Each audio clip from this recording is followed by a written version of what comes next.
अस्सलामुअलैकुम स्टूडेंट्स आज का जो हमारा नेक्स्ट टॉपिक है चैप्टर नंबर 12 क्लास 10 का वो है 12.8 that is total internal reflection. Students ये मैंने फर्स्ट आपको एक लिखा है कि आपके पास जो ये हम स्टडी करने जा रहे हैं टोटल इंटरनल रिफ्लेक्शन, इसमें हमारे दो मीडियम्स हैं। लाइट एक मीडियम से दूसरे मीडियम में जो है वो इंटर हो रही है, तो वो जो दो मीडियम्स हैं उसमें बेसिकली लाइट एक डेंसर मीडियम यानी कि जिसकी डेंसिटी ज्यादा है, दैट इज ये जो मीडियम है हमारा इनसाइड इस लाइन ए से बी लाइन है इसके नीचे, ये जो सारा मीडियम है हमारा दैट इज वाटर। मींस क्या है कि ये हमारा एक डेंसर मीडियम है, इसकी डेंसिटी जो है वो as compare to the air outside हमारा मीडियम है दैट इज एयर। यानी आपकी जो लाइट है वो डेंसर मीडियम यानी वाटर से इंटर हो रही है कहां पे, एयर में। एयर जो है उसकी डेंसिटी, रिफ्रैक्टिव इंडेक्स जिसका रिफ्रैक्टिव इंडेक्स ज्यादा होता है वो आपका जो है वो डेंसर मीडियम होता है। इन केस ऑफ अगर रिफ्रैक्टिव इंडेक्स आप डेंसर और रेयर मीडियम को देखें तो ऐसा मीडियम जिसका रिफ्रैक्टिव इंडेक्स ज्यादा है वो डेंसर मीडियम है, और ऐसा मीडियम जिसका रिफ्रैक्टिव इंडेक्स कम है वो आपका रेयर मीडियम होता है। लाइक वाटर का रिफ्रैक्टिव इंडेक्स 1.33 होता है और एयर का रिफ्रैक्टिव इंडेक्स जो होता है 1.0 होता है। तो स्टूडेंट्स यहां से हम इसको लेके चलेंगे कि एक मीडियम से लाइट जो है वो दूसरे मीडियम में इंटर हो रही है, डेंसर मीडियम से लाइट जा रही है रेयर मीडियम में, तो क्या होगा वहां पे एक मीडियम से जब दूसरे मीडियम में इंटर होती है तो लाइट की क्या होती है, रिफ्रैक्शन होती है। लाइट अपने असल रास्ते को क्या करती है,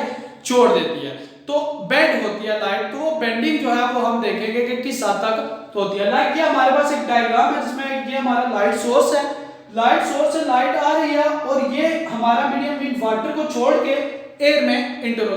अगर ये लाइट देखें यहाँ पे ये इसका एक नॉर्मल है, नॉर्मल के साथ इसका एंगल कितना बढ़ रहा है, नॉर्मल कहां पे, अगर इस पॉइंट इसका पॉइंट ऑफ इंसिडेंस कहां पे होगा, ये इसका point of incidence, point of incidence के ऊपर ये इंसिडेंट रे आती है यहाँ पे पड़ती है और इसी पॉइंट के ऊपर क्या है, एक नॉर्मल है। तो नॉर्मल के अराउंड इसका एंगल कितना है, इंसिडेंट लाइट का अगर एंगल 0 है तो रिफ्लेक्टिव लाइट का भी एंगल कितना है, 0 है, दोनों का एंगल कितना है, चेक। बट जब ये इंसिडेंट लाइट इस पॉइंट ऑफ इंसिडेंस के ऊपर ये रिफ्लेक्टिव रे है, एंगल ऑफ इंसिडेंस कितना है 20 डिग्री और एंगल ऑफ रिफ्लेक्शन कितना है 27 डिग्री। याद रखेंगे जब लाइट डेंसर मीडियम से रेयर मीडियम में एंटर होती है, हम ये पिछले टॉपिक में भी कर चुके हैं, तो एंगल ऑफ इंसिडेंस जो होता है वो लेस होता है एंगल ऑफ रिफ्रैक्शन से। वहां पे था लाइट ग्लास से हवा में इंटर हो रही थी, तो डेंसर मीडियम से रेयर मीडियम में जा रही थी, तो डेंसर से रेयर मीडियम में एंगल ऑफ इंसिडेंस कितना है 20 और एंगल ऑफ रिफ्रैक्शन कितना है 27। देन एक और रे हमने ली जो कि एंगल ऑफ इंसिडेंस उसका था 30 बट एंगल ऑफ रिफ्रैक्शन देखें तो वो कितना है 42। अगर हम थर्ड रे को देखते हैं एंगल ऑफ इंसिडेंस 40 है, एंगल ऑफ रिफ्रैक्शन कितना है 59। तो हर पॉइंट के ऊपर एंगल ऑफ इंसिडेंस हमेशा लेस है और एंगल ऑफ रिफ्लेक्शन क्या है, ज्यादा है। रीजन क्या है कि लाइट जो है वो डेंसर मीडियम से रेयर मीडियम में इंटर हो रही है। तो स्टूडेंट्स इस दौरान एक ऐसा पॉइंट आता है कि एक जिस पॉइंट के ऊपर, जिस एंगल के ऊपर इंसिडेंट रे जो है 48.8 डिग्री के एंगल के साथ इस मीडियम के साथ टकरा रही है, उस सूरत में लाइट जो है रिफ्रैक्ट नहीं होती बल्कि लाइट अलोंग दी बाउंड्री, यानी कि वो जो आपका इनका जो बाउंड्री होती है जो इनका मीडियम की, उस बाउंड्री के अलोंग लाइट चली जाती है। तो ये जो पॉइंट होता है जहां पे इंसिडेंट जो है रिफ्रैक्ट होने के बजाय क्या करती है, along the boundary of the medium चली जाती है। ये जो पॉइंट होता है ये एंगल बेसिकली क्या होता है, angle of critical angle, sorry इसको वो एंगल जिस एंगल के ऊपर जो आपका रिफ्रैक्टिव एंगल है या रिफ्रैक्टिव एंगल, रिफ्रैक्शन एंगल जो होता है, रिफ्रैक्शन एंगल ऑफ रिफ्रैक्शन वो आपका 90 हो जाए। The incident angle, the incident angle at which angle of refraction is equal to 90 degree is called critical angle. Students वो एंगल, फर्स्ट पॉइंट हमारा जो डेफिनेशन एक हमारे पास है वो है किसकी, क्रिटिकल एंगल की। तो क्रिटिकल एंगल स्टूडेंट्स वो एंगल है जब एक आपकी लाइट डेंसर मीडियम से रेयर मीडियम में जा रही हो, तो वो एंगल जिसके ऊपर आपका जो रिफ्रैक्शन एंगल है वो 90 हो जाता है, then the incident angle is called angle of reflection. In case of water and air, जब लाइट वाटर से एयर में एंटर हो रही हो तो उस सूरत में जो आपका क्रिटिकल एंगल होता है वो 48.8 डिग्री होता है। देन स्टूडेंट्स देखें, इससे आगे अगर आप जाते हैं, जब आपने 48 आपका क्या था क्रिटिकल एंगल, लास्ट वाली लाइन देखें, इस लाइट का जो इंसिडेंट एंगल है वो कितना है 60, और लाइट पूरी की पूरी क्या हो जाती है पहले ही मीडियम में वापस आ जाती है। जब इंसिडेंट लाइट का जो इंसिडेंट रे होती है उसका एंगल क्रिटिकल एंगल से बड़ा हो जाता है तो लाइट रिफ्रैक्शन नहीं करती, बल्कि सारी की सारी लाइट वही जो डेंसर मीडियम है या फर्स्ट मीडियम है उसमें क्या होती है वापस आ जाती है। This process is called the total internal reflection. When the angle of incidence become greater than critical angle, यानी 48.8 से बड़ा हो जाता है, the light bend back in the first medium, light जो है पूरी की पूरी बाउंस बैक कर जाती है किसमें पहले मीडियम में। This phenomena is called total internal reflection। तो ये डेफिनेशन हम करते हैं टोटल इंटरनल रिफ्लेक्शन क्या चीज है, जो कि हमारा टॉपिक भी था। तो स्टूडेंट्स टोटल इंटरनल रिफ्लेक्शन क्या है, when the angle of incidence become greater than critical angle, the light totally bounce back in the first medium. This phenomena is called total internal reflection. Students जब आपका angle of incidence जो है वो critical angle से बड़ा हो जाए, जरूरी नहीं 60, 48.8 है, जब 49 पे भी जाएगा तब भी लाइट क्या करेगी फर्स्ट मीडियम में वापस आ जाएगी। 49, 50, 51 अप टू सो ऑन जहां भी चला जाता है। तो ऐसा आपके पास एंगल ऑफ इंसिडेंस जो 48 यानी क्रिटिकल एंगल से जब बड़ा हो जाता है तो देन आपकी जो लाइट होती है वो टोटली पहले मीडियम में रिफ्लेक्ट बैक करती है। This phenomena is called the total internal reflection. तो स्टूडेंट्स ये हमारा बेसिकली इसमें जो फिनोमेना था वो बेसिकली हो क्या रहा है कि एक मीडियम से दूसरे मीडियम में लाइट इंटर हो रही है, एंगल ऑफ इंसिडेंस हमेशा एंगल ऑफ रिफ्रैक्शन जो है हमेशा बड़ा है और एंगल ऑफ इंसिडेंस छोटा है क्योंकि लाइट जो है वो डेंसर से रेयर मीडियम में जा रही है। देन एक पॉइंट आता है जिसको हम क्रिटिकल एंगल कहते हैं, और एंगल ऑफ रिफ्रैक्शन क्या है या टोटल इंटरनल रिफ्लेक्शन किस चीज को कहा जाता है। तो ये बेसिकली हमारा जो है वो एक टॉपिक था जो कि टोटल इंटरनल रिफ्लेक्शन। तो स्टूडेंट्स ये जो क्रिटिकल एंगल होता है इसको भी फाइंड किया जा सकता है कि आप दोनों मीडियम का रिफ्रैक्टिव इंडेक्स जो है वो हम अगर फाइंड करते हैं तो रिफ्रैक्टिव इंडेक्स जो बेसिकली अगर स्नेल्स लॉ को स्टूडेंट्स देखें, हमें पता है स्नेल्स लॉ है, क्रिटिकल एंगल जो है उसको फाइंड करने का डिफरेंट तरीका भी है। वो जो है वो अब देखें यहाँ पे आपके पास इंसिडेंट एंगल होगा, एंगल ऑफ रिफ्रैक्शन भी है, incident angle refraction angle incident refraction, तो इनको यूज करके क्रिटिकल एंगल भी फाइंड भी किया जा सकता है फार्मूले के तौर को यूज करके, स्नेल्स लॉ को यूज करके। स्नेल्स लॉ स्टूडेंट्स हमें पता है कि स्नेल्स लॉ क्या होता है,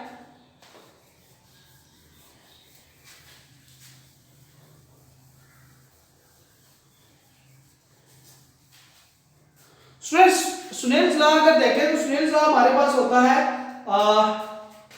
sine i over sine r. Sine i over sine r is equal होता है 1 ओवर एन के। 1 ओवर एन किस केस में, जब लाइट डेंसर से रेयर मीडियम में, अगर रेयर से डेंसर मीडियम में जा रही हो तो एन के इक्वल होता है। ये हम पहले पिछले लेक्चर्स में कर चुके हैं। तो अगर इस चीज को हम देखें इस पॉइंट डी के लिए, ओ से डी के लिए देखें एंगल ऑफ इंसिडेंस कितना है 48, तो इस फार्मूले को लिखा जा सकता है 1 over n is equal to sine 48.8, ये क्या है angle of incidence divided by sine 90, ये है एंगल ऑफ रिफ्रैक्शन। तो साइन 48.8 क्या हमारा बेसिकली क्रिटिकल एंगल है, तो 1 over n is equal to sine c हमने किसको लिखा है क्रिटिकल एंगल को, डिवाइडेड बाय यहां पे क्या लिखा 1 इसलिए आएगा कि sin 90 की जो वैल्यू होती है वो इज इक्वल टू किसकी होती है 1 के। तो इसका मतलब है आपके पास जो साइन सी है that is equal to 1 over n, यानी कि आपका जो क्रिटिकल एंगल की साइन होता है, sine of critical angle that will be equal to 1 over n refractive index के रेसिप्रोकल के इक्वल होता है। ये भी आप जो है स्टूडेंट्स देख सकते हैं sine c is equal to 1 over n. ये भी आपको प्रूव करने के लिए आ सकता है कि आप इस चीज को जो है वो प्रूव करें। तो कैसे किया हमने, angle of incidence means critical angle, angle of refraction means 90, angle of Snell law है कि जब किसी बॉडी रेयर मीडियम से डेंसर मीडियम से रेयर में एंटर होता है तो sin i over sin n जो होता है sin r is equal to किसका होता है 1 ओवर n के। तो sin i की वैल्यू हमने पुट की जो कि थी क्रिटिकल एंगल c के इक्वल और sin r की वैल्यू पुट की जो कि 90 थी। सॉल्व किया तो sin c is equal to किसका आता है 1 ओवर n के। तो ये बेसिकली स्टूडेंट्स हमारा टोटल इंटरनल रिफ्रैक्शन का टॉपिक था जो कि हमने कर रहा था। बेसिकली इसकी टोटल इंटरनल रिफ्रैक्शन है क्या, क्रिटिकल एंगल क्या है और क्रिटिकल एंगल जो है इसकी रेशियो साइन फाइंड कैसे किया जा सकता है, ये हमारे पास टॉपिक था।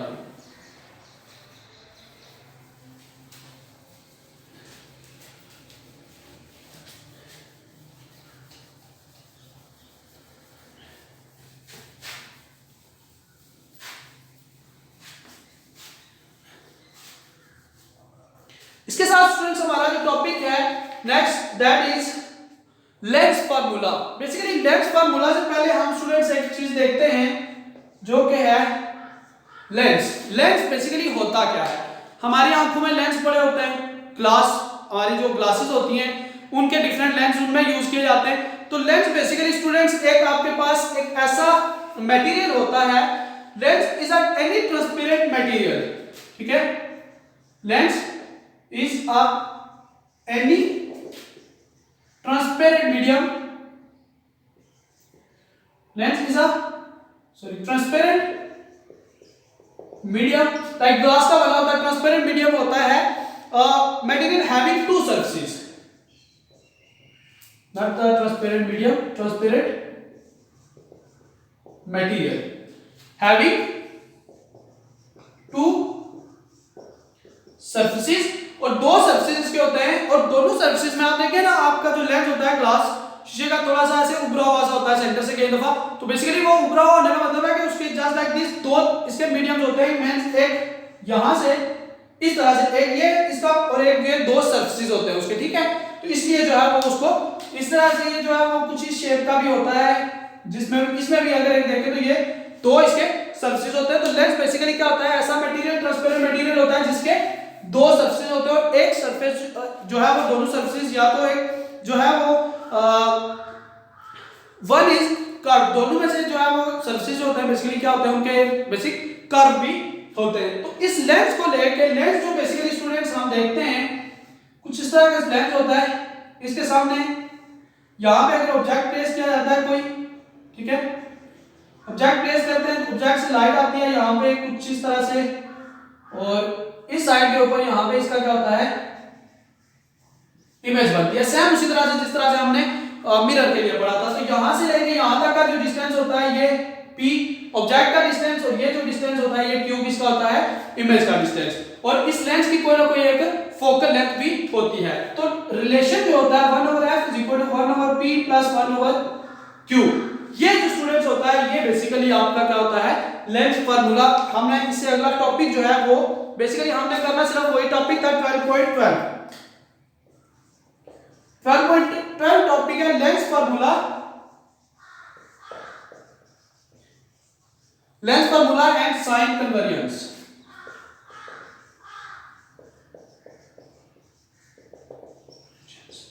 तो ये वही है the relation between f means focal length of the lens, p means size of object और q means size of image is called lens formula. तो स्टूडेंट्स ये बेसिकली लेंस फार्मूला जो relation between focal length object distance and image distance is called the lens formula. It is given by 1/f = 1/p + 1/q। Same like पिछला होता है, बस इसमें sign convergence जो है वो थोड़े से डिफरेंट, साइन कन्वर्जेंस तो डिफरेंट होती है कि आपका फोकल लेंथ किस तरह से आप पॉजिटिव कब लेते हैं, नेगेटिव इमेज कब पॉजिटिव नेगेटिव या वर्चुअल इमेज रियल इमेज कब बनती है, तो उसको हम जो है वो देखेंगे अभी। तो स्टूडेंट्स जो हमारा लेंस फार्मूला है इसमें हमारे पास, चूंकि हम लोग इमेज को देख रहे होते हैं, बेसिकली इमेज को हमने जो है वो स्टडी करना होता है। तो इमेज जो है उसका जो साइज है, लोकेशन है size of image depends upon. Students जो आपके पास लेंस की मदद से इमेज बनती है, उस इमेज की जो लोकेशन होती है कि वो इमेज बनेगी कहां पे, प्लस उसका साइज क्या होगा, वो डिपेंड करता है 3 फैक्टर्स के ऊपर। उसमें नंबर 1 है कि आपका नेचर ऑफ लेंस। जो आपका लेंस है उसकी नेचर क्या है, यानी वो कनकेव लेंस है या वो जो है वो कन्वेक्स लेंस है, इसके ऊपर नंबर 1 जो है वो आपकी इमेज का साइज और लोकेशन डिपेंड करती है। नंबर 2 ये डिपेंड करती है कि जो आपका लेंस है उसकी फोकल लेंथ जो है वो क्या होगी। फोकल लेंथ के ऊपर भी जो है वो इसका साइज और इमेज जो है वो लोकेशन जो है वो डिपेंड करता है इमेज का। और नंबर 3 जो है distance of object, distance of object from lens. तो लेंस से जो ऑब्जेक्ट का डिस्टेंस है उसके ऊपर भी जो है वो आपकी इमेज डिपेंड करती है कि वो इमेज जो है वो कैसी बनेगी। मसलन डिफरेंट आपके पास अगर डिफरेंट प्लेसेस के ऊपर आप रखते हैं, अगर उसको लेंस से डिफरेंट डिस्टेंस रखते हैं तो उसकी वजह से जो इमेज होती है उसकी साइज भी डिफरेंट होता है और उसकी लोकेशन भी जो है वो डिफरेंट होती है। तो इस चीज को ऊपर जो है वो आपकी इमेज की बेसिकली लोकेशन और साइज डिपेंड करते हैं। तो स्टूडेंट्स जो हमारा ये टॉपिक है इसमें हमने रिलेशन तो देखा कि आपके पास जो फ्रीक्वेंसी फोकल लेंथ है सॉरी उसका 1/p + 1/q। अब दो तरह के लेंस होते हैं, एक आपका कनकेव लेंस है और एक आपका जो है वो कन्वेक्स लेंस है। तो दोनों लेंसेज के लिए ये जो q की वैल्यू होती है ये डिफरेंट होती है। जैसे कि हमने मिरर फार्मूले में भी ये चीज स्टडी की थी कि अगर कन्वेक्स मिरर होगा तो q की वैल्यू हम पॉजिटिव लेंगे या नेगेटिव लेंगे, कनकेव होगा तो पॉजिटिव लेंगे या नेगेटिव लेंगे। सेम उसी तरह से सेम लाइक फोकल लेंथ जो होती है उसका भी जो है वो डिफरेंट वैल्यूज होती हैं कन्वेक्स लेंस के लिए या कनकेव लेंस के लिए। तो वो बेसिकली साइन कन्वेंशन होती है। तो इसमें साइन कन्वेंशन ऑफ लेंसेज जो है बेसिकली वो हमने देखना है कि वो क्या है।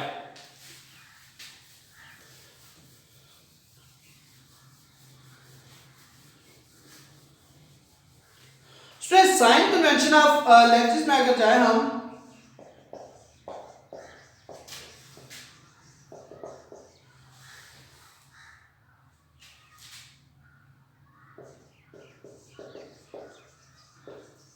साइन कन्वेंशन ऑफ लेंसेज में नंबर 1 स्टूडेंट्स बात याद रखेंगे कि all the distances are measured from the optical centre of the lens. अगर आपके पास ये लेंस है कोई भी, इसका ये जो सेंटर होता है इसको optical centre of the lens कहते हैं। हमने चूंकि लेंस का टॉपिक हमारे सिलेबस में इंक्लूड नहीं था, इतना हमने उसको जो है डिटेल से स्टडी नहीं किया, बट आपको पता होना चाहिए। तो अगर ये जो होता है इसका वो प्रिंसिपल एक्सिस होता है। अगर आप ऑब्जेक्ट को यहाँ पे रखते हैं तो इमेज आपका फॉर एग्जांपल यहाँ पे जो है वो इमेज बनता है। ये जो ऑप्टिकल सेंटर है यहां से लेकर इमेज का डिस्टेंस ये जो होगा डिस्टेंस ये q लिया जाएगा। सेम इस तरह से ये जो है ऑब्जेक्ट का डिस्टेंस p, तो ये हमेशा कहां से लिया जाता है, उसके जो आपका ऑप्टिकल सेंटर होता है डिस्टेंस जो है हमेशा वहां से मेजर किया जाता है। ठीक है, तो डिस्टेंस जो है वो आपने किस तरह से मेजर करना है, नंबर 1 पॉइंट आपका ये है। नंबर 2 ये है कि अगर the distance measured in the same direction as that of incident light are taken as positive. Number 2, distance in the direction of light positive लिए जाते हैं। मतलब लाइट अगर यहां से पड़ रही है तो यहां से जो भी डायरेक्शन ऑफ डिस्टेंस इमेज की डायरेक्शन सॉरी जो आपकी होगी लाइट उसकी डायरेक्शन में जो भी आप डिस्टेंस लेंगे that distance will be taken as positive. Like यहां से आपके पास q जो है वो पॉजिटिव आएगा। अगर इस डायरेक्शन में कहीं पे q अगर आपका फॉर एग्जांपल ये इमेज जो है इमेज यहां पे कहीं पे इंफिनिटी पे बनती तो उस सूरत में चूंकि लाइट के अपोजिट क्या आता है इसलिए हम q की वैल्यू उस सूरत में क्या लेते हैं, नेगेटिव लेते हैं। तो अगर इन शॉर्ट आप याद रखें अगर आपके पास जो इमेज है वो बिहाइंड द लेंस बनती है तो उस सूरत में आप उसकी वैल्यू जो आप q की वो पॉजिटिव लेंगे और अगर इन फ्रंट ऑफ लेंस बनती है तो उस सूरत में आप उसको क्या लेंगे, नेगेटिव लेंगे। नंबर 3 पॉइंट है स्टूडेंट फोकल लेंथ के लिए। Focal length. तो स्टूडेंट्स दो लेंस है हमारे पास, एक आपका जो है वो कन्वेक्स लेंस है और दूसरा जो है वो आपका कनकेव लेंस है। कन्वेक्स लेंस जो होता है उसकी फोकल लेंथ पॉजिटिव होती है और जो आपका कन्वेक्स लेंस कनकेव लेंस होता है उसकी नेगेटिव फोकल लेंथ दी जाती है। फिर स्टूडेंट्स दो इमेजेस होती हैं, देखिए ये जो इमेज बिहाइंड द मिरर बनती है ये रियल इमेज बनती है और in front of the image lens बने तो उस सूरत में वो वर्चुअल इमेज होती है। तो स्टूडेंट्स अगर आपके पास रियल इमेज है तो Q जो है वो पॉजिटिव लिया जाएगा और अगर जो है वो वर्चुअल इमेज है उस सूरत में Q जो है वो क्या होगा, नेगेटिव होगा। तो ये स्टूडेंट्स आपका नंबर 4 पॉइंट है। तो साइन कन्वेनियंस में जब आप साइन कन्वेंशंस लेते हैं या साइंस आपको लेने हैं तो याद रखेंगे कि एक तो डिस्टेंस जो है वो सारे ऑप्टिकल सेंटर से मेजर कर रहे हैं, plus in the direction of lens अगर जो भी in the direction of light अगर आपका कोई डिस्टेंस है तो वो क्या होगा, पॉजिटिव होगा। लाइक दिस इमेज का डिस्टेंस क्या लेंगे आप, पॉजिटिव लेंगे। अगर आपके पास फोकल लेंथ है तो फोकल लेंथ जो है वो कन्वेक्स लेंस की पॉजिटिव है और कनकेव लेंस की क्या होती है, नेगेटिव ली जाती है। और अगर आपके पास रियल इमेज बने तो Q की वैल्यू पॉजिटिव लेंगे लाइक दिस, और अगर वर्चुअल इमेज कहीं इस साइड पे बनती है in front of the lens तो आप उसको क्या लेंगे, नेगेटिव लेंगे स्टूडेंट्स।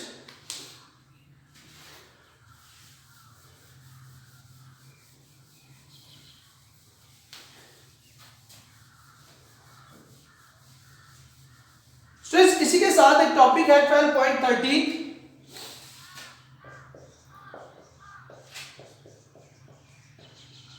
Power of lens. किसी कोई भी लेंस जो है वो किसी इमेज को या किसी ऑब्जेक्ट के साइज को आपको कितना मैग्नीफाई करके देता है, कितना आपको जो है वो क्लियर करके देता है, कितना उसको रिजॉल्व करता है, कितना सेपरेट करके देता है। मींस दो चीजें हैं, मॉलिक्यूल्स हैं, आम आंख से आप देखते तो आपको ठीक तरह से नजर नहीं आते। अब माइक्रोस्कोप यूज करते हैं, माइक्रोस्कोप में लेंस लगे होते हैं तो आप अलग अलग करके उनको देख सकते हैं। मींस ये आप क्या कर रहे हैं, उनको रिजॉल्व कर रहे हैं। तो कोई भी आपका जो लेंस होता है वो किसी चीज को कितना मैग्नीफाई क्लियर करके दिखाता है आपको या कितना जो है वो सेपरेट करके दिखाता है चीजों को, ये उसकी पावर होती है। यानी कि डिग्री ऑफ डाइवर्जेंस और कन्वर्जेंस, कि आपका जो लेंस है वो किसी चीज को किस हद तक डाइवर्ज करता है, किस हद तक जो है वो कन्वर्ज करता है, that is called the power of the lens. The degree of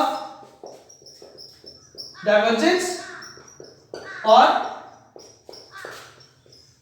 convergence of a lens is called power of lens। तो स्टूडेंट्स डाइवर्जेंस और कन्वर्जेंस, लेंस या तो किसी लाइट को कन्वर्ज कर देता है या डाइवर्ज करता है, तो दो ही प्रोसेस हो जाते हैं। तो किस हद तक उसको कन्वर्ज करता है या किस हद तक डाइवर्ज करता है बाय सम एंगल, वो बेसिकली उसकी क्या होती है, पावर ऑफ द लेंस होती है। तो पावर ऑफ लेंस अगर फार्मूले से देखें स्टूडेंट्स तो power of lens is equal to होती है 1 ओवर फोकल लेंथ, यानी कि power basically is reciprocal of focal length होती है। एक आपका मिरर है, एक आपका जो है वो लेंस है, उसकी फोकल लेंथ 10 है तो उसकी जो पावर होगी वो 1 ओवर 10 होगी। सिंपल आप इस तरह से भी इसको डिफाइन कर सकते हैं कि power of the lens is basically the focal length का जो है वो focal length of the lens उसका रेसिप्रोकल होती है। तो स्टूडेंट्स अगर इस फॉर्म में देखें हम तो पावर इज इक्वल टू बनती है 1 ओवर, ऐसे यूनिट लेंथ का यूनिट होता है मीटर, फोकल लेंथ का यूनिट क्या मीटर, तो इसका मतलब पावर का यूनिट जो होगा वो क्या होगा, मीटर इनवर्स, और इसको जो है वो डायोप्टर कहते हैं। ठीक है, तो फोकल लेंथ का जो पावर का जो यूनिट होता है that is called the dioptre, और मीटर इनवर्स के वो क्या होता है, इक्वल होता है। तो अगर किसी भी आपके पास कोई एक बॉडी है जिसकी क्या फोकल लेंथ 1 है, या आपका एक लेंस है जिसकी फोकल लेंथ 1 है, तो उसकी पावर जो होगी वो क्या होगी, 1 डायोप्टर होगी। ये आप वहां से फाइंड आउट भी कर सकते हैं।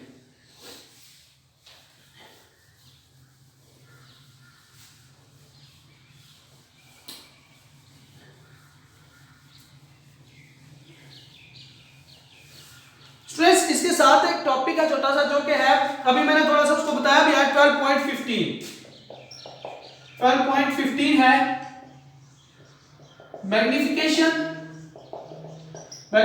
Power and resolving power. Student थोड़ा सा इनके अंदर एक माइनर सा डिफरेंस होता है, अक्सर जो है वो इस चीज को निग्लेक्ट कर देते हैं। मैग्निफिकेशन और जो आपका रिजॉल्विंग पावर है वो क्या चीजें हैं। मैग्निफिकेशन ये है आपके पास एक ही चीज है। देखें अक्सर तौर पे अगर है ना हम देखते हैं कोई हमें ऐसे पढ़ रहे हैं बुक के ऊपर, तो किताब वगैरह पढ़ रहे हैं तो या कुरान अक्सर आप देखते हैं फैमिली में बड़े बुजुर्ग जो है वो कुरान पढ़ते हैं, ऐनक लगा देते हैं। ऐनक में क्या लगे होते हैं, लेंस लगे होते हैं। अब वो कुरान उस तरह से क्लियरली उनको नजर नहीं आ रहा होता, तो जो ऐनक है उसकी मदद से क्या होता है, थोड़ा सा बड़ा करके क्लियर नजर आता है उनको। इसका मतलब है वो जो आपका लेंस लगा हुआ था ऐनक में, उसने क्या किया, मैग्नीफाई किया, आपको चीज क्लियर करके दिखाई है। But on the other hand अगर आप देखें तो कई दफा ऐसा होता है कि आपके पास ना कोई छोटी सी चीज है जिसको कि आप नेक्ड आई से ठीक नहीं दे सकते। बहुत सारी चीजें ऐसे इकट्ठी पड़ी हुई हैं, आप नेक्ड आई से नहीं पहचान पा रहे, माइक्रोस्कोप यूज करते हैं। तो माइक्रोस्कोप क्या करती है कि उन चीजों को सेपरेट करती है, अलग अलग करके आपको दिखाती है। तो जो सेपरेट करके दिखाना होता है that is called the resolving power, और क्लियर करना किसी चीज को जो होता है वो उसकी बेसिकली मैग्निफिकेशन। हम इन टर्म्स ऑफ एंगल्स देखते हैं स्टूडेंट्स। कई दफा हम एक चीज को देख रहे हैं, फॉर एग्जांपल मैं एक चीज को देख रहा हूं विदाउट नेक्ड आई, तो विदाउट नेक्ड आई आप जब देखते हैं, फॉर एग्जांपल यहां पे एक आपके पास ऑब्जेक्ट है, यहां पे आपकी जो है वो आई के ऊपर, तो ये जो ऑब्जेक्ट है ये आई के ऊपर एक एंगल बनाता है, चेक दिस, ये जो एंगल बनाता है दैट इज अल्फा एक एंगल है। अगर for example for the ratio of the angle subtending at the I by the image, ये आपके पास एक इमेज है जो कि ये एक आपका जो है वो ऑब्जेक्ट है, एक ऑब्जेक्ट जिसको कि आप नेक्ड आई से देख रहे हैं। नेक्ड आई से अगर आप किसी ऑब्जेक्ट को देखते हैं तो वो एक एंगल बनाता है दैट एंगल इज बीटा, और आपने क्या किया, एक माइक्रोस्कोप यूज की, यहां पे ऑब्जेक्ट था,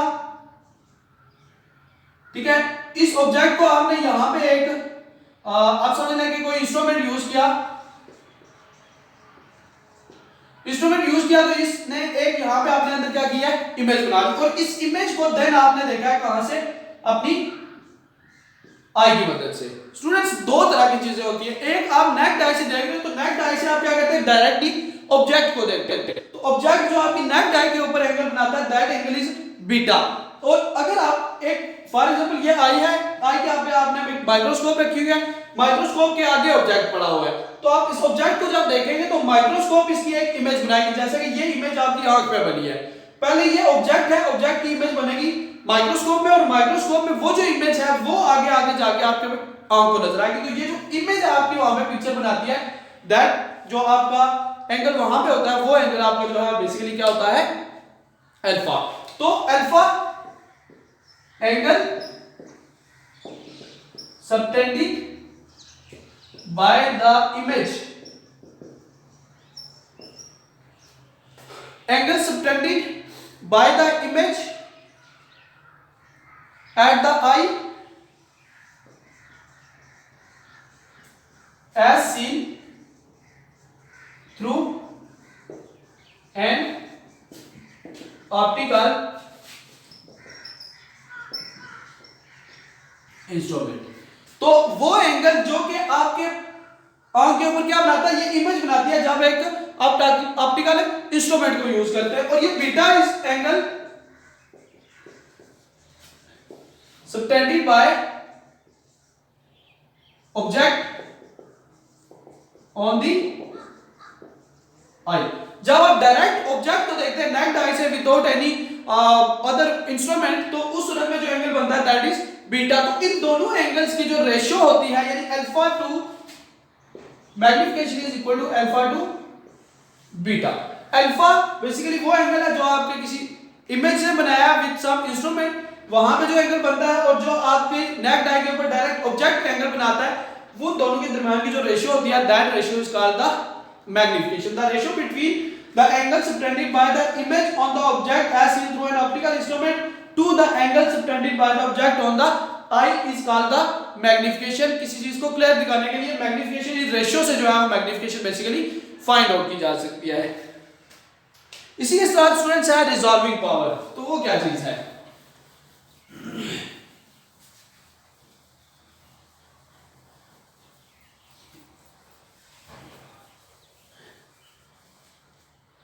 अब रिजॉल्विंग पावर है ability of an optical instrument, ability of an optical ability of an optical instrument to form distinctly separate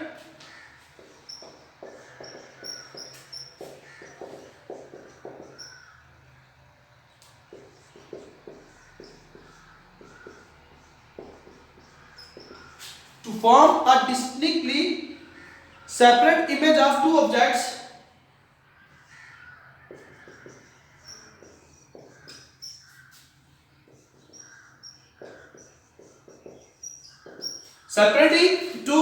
of two objects that are very close to each other.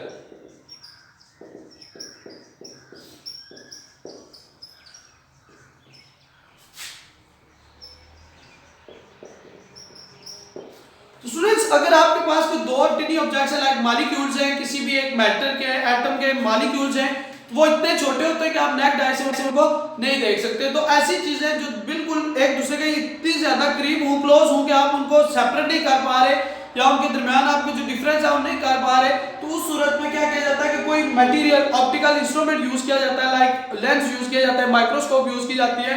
तो इनकी मदद से वो जो बिल्कुल एक दूसरे के क्लोज एलिमेंट्स या क्लोज वो जो बॉडीज हैं, दो ऑब्जेक्ट्स हैं वो पड़े होते हैं, उनको क्या करता है अलग करके। फॉर एग्जांपल स्टूडेंट्स, मैं ये दो लाइंस लगा रहा हूं, ये बिल्कुल इतने पास हो गए, इन दोनों के दरमियान का गैप आपको नजर ना आ रहा हो, तो अगर माइक्रोस्कोप को यूज करेंगे तो एग्जैक्टली आप देख लेंगे एक लाइन अलग से और दूसरी लाइन अलग से और बीच में उनका एक एग्जैक्ट आपको डिफरेंस नजर आएगा। तो इस तरह के जो बेसिकली आपकी ये जो एबिलिटी होती है किसी भी ऑब्जेक्ट की, दो बॉडीज को सेपरेट करना, this is called basically resolving power of the object. और किसी चीज को मैग्नीफाई मींस क्लियर करके दिखाना जो होता है वो बेसिकली क्या होती है, उसकी मैग्निफिकेशन होती है। तो ये दो ऑब्जेक्ट्स आपके जो है वो इनको आप स्टडी आउट करते हैं।